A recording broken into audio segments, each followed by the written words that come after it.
The South China Sea is boiling again, and this time it's not just about any disputed reef or any fishing boat.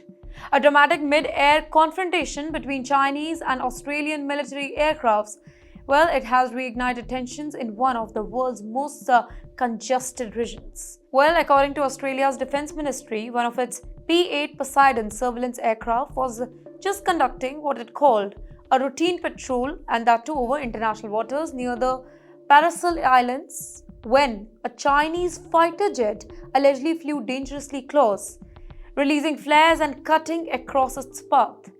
Canberra has slammed the maneuver as unsafe and unprofessional, accusing Beijing of reckless aggression. But you know what? China is hitting back, and that too really hard. Beijing's defense ministry dismissed Australia's claims as pure hype, and they also accused the Poseidon of intruding into Chinese airspace. Well, the Chinese Foreign Ministry went a step further, calling it a cover-up, saying that Australia was just trying to provoke China and then play a victim. Here, China even launched a formal diplomatic protest here, demanding that Canberra should respect its sovereignty and stop what it calls provocative surveillance activities. Well, the timing, it couldn't be more explosive here. This clash happened just days after Australian Prime Minister Anthony Albanese met US President Mr. Donald Trump in Washington, where the two leaders reaffirmed their commitment to the AUKUS nuclear submarine pact, a trilateral alliance between the US, the UK and Australia aimed at countering China's growing influence in the Indo-Pacific.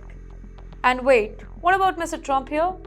Well, he wasted no time, making it even more dramatic. Speaking at a campaign event, he declared that the US would send nuclear submarines into the Pacific just to ensure freedom of navigation and to keep China in check. By the way, his words, well, it sent shockwaves through Beijing, with Chinese state media accusing Washington and Canberra of trying to militarize the entire region. You know, for China, the Paracel Islands, well, they are not up for any sort of debate.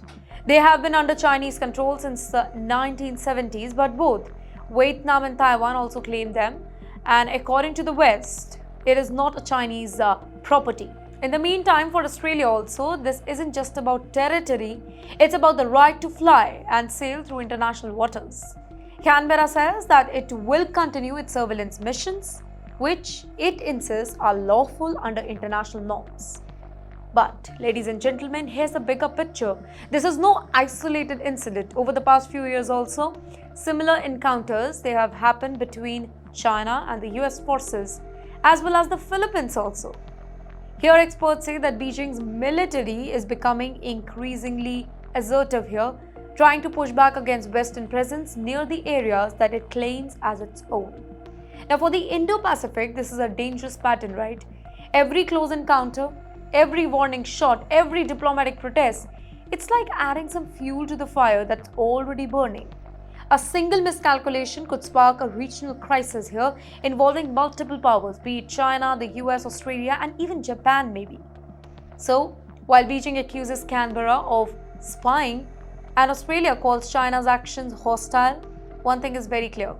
The skies over the South China Sea, well, they are once again becoming the front line of a new Cold War. And yes, how can we forget, with Mr. Trump wanting to send nuclear submarines, the message to China, it can't be more clearer. The Pacific is no longer yours alone.